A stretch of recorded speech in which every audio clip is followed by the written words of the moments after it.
आप सभी को नवरात्र की ढेर सारी शुभकामनाएं। मैं हूं यश जायसवाल। जैसा कि आप सब जानते हैं कि मैं अपने चैनल पे एक्टिंग और एक्टर से जुड़े बातें करता हूं, तो मैं आज आप लोग के सामने कुछ ऐसे पॉइंट्स बताने वाला हूं कि जो भी नए हैं या फिर जो इस लाइन में आना चाहते हैं, तो उनका जो लाइफ शेड्यूल है, जो उनके डेली का रूटीन है, जो भी उनका डेली का दिनचर्या है, वो क्या होना चाहिए। क्योंकि आप सब लोग के मन में ऐसा होगा, नहीं यार कि हमें एक एक्टर बनना है तो हमें क्या करना चाहिए, क्या नहीं करना चाहिए। और ये सच है कि आपको बहुत सारी चीज़ों का सेक्रीफाइस करना पड़ेगा। आपको उन लोगों में से नहीं बनना पड़ेगा जो लोग डेली करते हैं, क्योंकि आपका जो गोल है वो बहुत ही कठिन है। तो आपको उसके लिए बहुत सारी चीज़ें जो है स्टार्टिंग में तो सेक्रीफाइस करनी पड़ेंगी। तो कुछ पॉइंट्स है मेरे हिसाब से जो लगते हैं, मैं वो आपको शेयर करने वाला हूँ। तो नंबर 1 पॉइंट्स ये है कि बहुत सारे लोग ऐसे होते हैं कि जिनको सच में ड्रिंकिंग की आदत लग जाती है, कि नहीं उनको डेली या फिर अल्टरनेट डेज पे चाहिए तो चाहिए, या फिर उनको आउटिंग करने की आदत लग जाती है, बाहर घूमना है, या फिर उनको बॉयफ्रेंड गर्लफ्रेंड या फिर ऐसी आदत जो लग जाती है। इससे क्या होता है गाइस कि आपका जो गोल है उसमें जहाँ पे आप 4 से 5 साल में पहुँचने वाले थे, वहाँ पे आपका 4 से 5 साल और डिले हो जाएगा। ऐसे भी हो सकता है कि शायद आप वहाँ तक पहुँचने में आप ना कामयाब हो सकते हैं, क्योंकि ये जो आदतें हैं ये सब बहुत बेकार आदतें हैं। क्योंकि ये सब मैंने बहुत लोग का ऐसा देखा है और मैंने एक्सपीरियंस भी किया है। तो अगर आपको इनमें से कोई भी आदत है, आप सोचते हो कि नहीं यार मैं इन सब से बाहर कैसे निकलूं, तो आप मुझे कमेंट भी कर सकते हैं। मैं आपको शायद आपकी कुछ हेल्प कर सकूं, क्योंकि मैं अपना जो इंस्टाग्राम की आईडी मैं आपको कमेंट्स बॉक्स या फिर डिस्क्रिप्शन में दे दूंगा। वहाँ से आप जो भी कुछ डाउट्स हैं कि यार कि मैं इन सब चीज़ों से कैसे बाहर निकलूँ, मुझे निकलना है और मैं नहीं कर पा रहा हूँ, तो आप मुझे इंस्टाग्राम पे मुझे डायरेक्ट टेक्स्ट कर सकते हो, मैसेज कर सकते हो। मैं आपकी ज़रूर हेल्प करूँगा। और जो सेकंड पॉइंट है मेरे हिसाब से ये कि आज का जो जनरेशन से बहुत सारे लोग हैं कि पूरा टाइम रील्स देखने में या फिर फालतू की वीडियोस देखने में अपना जो टाइम स्पेंड कर देते हैं। कैसे अगर आपको एक एक्टर बनना है तो ध्यान दीजिए कि 2 से 4 मिनट आप रील्स देख रहे हैं, ठीक है, बट उससे ज़्यादा नहीं। अगर आपको सोशल मीडिया का इतना ही शौक है, इंटरेस्ट है, आपके हाथ में फ़ोन है, इंटरनेट है, तो आप एक्टिंग से जुड़े हुए बहुत सारे यूट्यूबर्स हैं, आप उनकी वीडियोस देखिए। वहाँ से आपको कुछ ना कुछ तो सीखने को मिलेगा। और आपके पास और भी टाइम है तो आप बॉलीवुड या फिर हॉलीवुड या फिर रीजनल लैंग्वेज, जो भी आपको लैंग्वेज पसंद है, उनकी मूवी देखिए और उसमें ये देखिए यार कि इन्होंने इस सीन में ये कैसा किया, अगर मैं होता तो मैं इस सीन में कैसा करता। तो ये सारी चीज़ें आपको नोटिस करनी है। और थर्ड पॉइंट मेरी सबसे जो लगता है वो है ऑब्जर्वेशंस।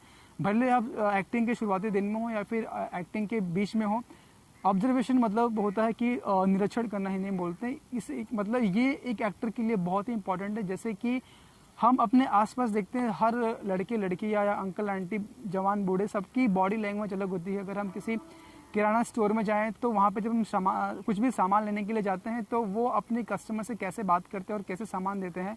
वहीं हम पान पट्टी वाले के पास जाएं तो उस बंदे की बॉडी लैंग्वेज अलग होगी, तो वो कैसे अपने ग्राहक को सामान देते हैं। या फिर कोई भी बंदा है, उसकी एक स्टाइल होती है बात करने की। तो वो सारी चीज़ें आपको नोटिस करनी है। ऐसा नहीं कि दिन में रट्टा मारना रहे उसने वैसा किया था वैसा किया था, नहीं, आपको जस्ट एक नोटिस करना है कि उसके हाव भाव कैसे हैं।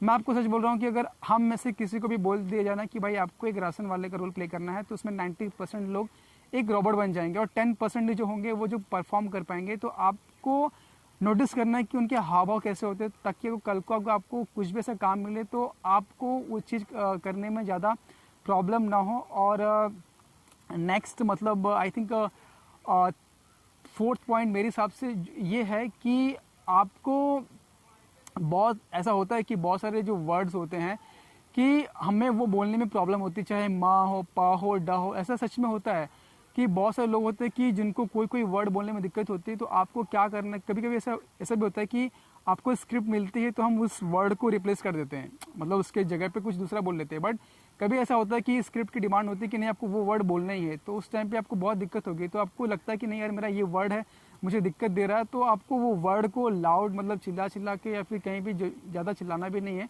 जहाँ पे कोई आपकी जैसे आपका स्पेस जैसे आपकी जगह, आपको उस वर्ड की आपकी लैंग्वेज पे तो कम से कम 5 मिनट 10 मिनट आपको काम करना है।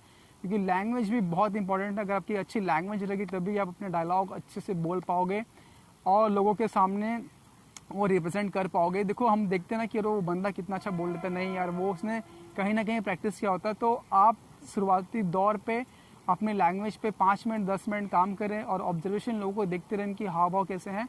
और पांचवा पॉइंट जो मेरे हिसाब से लगता है कि वो भी इंपॉर्टेंट है, वो है आपका फिटनेस। फिटनेस का मतलब ये नहीं कि आपके अच्छे डोले शोले हों या फिर एप्स हो, नहीं। अगर आप वो सब बना रहे हैं, आपके पास टाइम है, आपके पास पैसा है, तो आप वो भी कीजिए। बट एक नॉर्मल आपको डेली या फिर अल्टरनेट डेज पे आपको कोई भी फिजिकल वर्कआउट करना है, जैसे आप पार्क में जा रहे हो या फिर आपके पास टाइम है, पैसा है, तो आप जिम जाइए और अपने आप को फिट रखिए। क्योंकि यहाँ पे 10 to 7 की शिफ्ट नहीं चलती और यहाँ पे 10 से मतलब 12-14 घंटा लग जाते हैं, मतलब एक दिन की मतलब की शूटिंग कंप्लीट करने के लिए। तो आपको अपने आप को उस हिसाब से फिट रखना है कि आप उस माहौल में रह सके। क्योंकि बहुत सारे ऐसा होता है कि लोग बीमार पड़ जाते हैं या फिर उनको आदत नहीं होती है। तो आपको इस लाइन में आना है तो अपने आप को एक फिट रखना पड़ेगा। जैसे मैंने कहा कि आप पार्क में भी जा सकते हो और आप प्रॉपर से मतलब जो है अपना खाना पीना लें, और ऐसा भी नहीं कि आप कोई बुरी आदत तो आपको नहीं लगानी है। और फिटनेस, मैंने कहा कि फिटनेस आपका बहुत इंपॉर्टेंट है गाइस। भले ही आप किसी भी इंडस्ट्री में जाओ, फिटनेस आपका हेल्थ बहुत इंपॉर्टेंट है। ऐसा नहीं हो कि आप, बहुत सारे लोग ऐसे होते हैं कि पैसों के लिए हम शुरुआती दौर पे मतलब बहुत सारे काम कर लेते हैं, बट बाद में हमारे हेल्थ की वो प्रॉब्लम हो जाती है, फिर हमारा वही पैसा हमारे हेल्थ को सेव करने में लग जाता है। तो ऐसा ना करें, आप अपने हेल्थ का भी ध्यान दें। और अगर आपको इस लाइन में आना है तो आपका फिटनेस है, मतलब वो आपको चाहिए है। तो मेरे हिसाब से ये कुछ पॉइंट्स हैं जो एक एक्टर का जो लाइफ शेड्यूल है, जो उनका दिनचर्या है, वो होना चाहिए। आई थिंक ऐसे बहुत सारे और भी पॉइंट्स होंगे, बट ये सारे पॉइंट्स बहुत इम्पॉर्टेंट थे कि आपको ध्यान में रखना। क्योंकि आपको भीड़ नहीं बनना है, आपको भीड़ का हिस्सा भी नहीं बनना, आपको उस भीड़ का वजह बनना है। तो आपको कुछ जो सेक्रीफाइस है, कुछ तो आपको बलिदान देना पड़ेगा, एटलीस्ट शुरुआती दौर पे। सो गाइज़, आशा करता हूँ आपको मेरी ये वीडियो अच्छी लगती हो। अगर आपको गाइज़ मेरी वीडियो अच्छी लगी तो प्लीज़ इसे लाइक कीजिए, शेयर कीजिए, सब्सक्राइब कीजिए, ताकि मैं आप सबकी सपोर्ट की वजह से और भी वीडियोस अपलोड करते रहूँ। जय हिंद।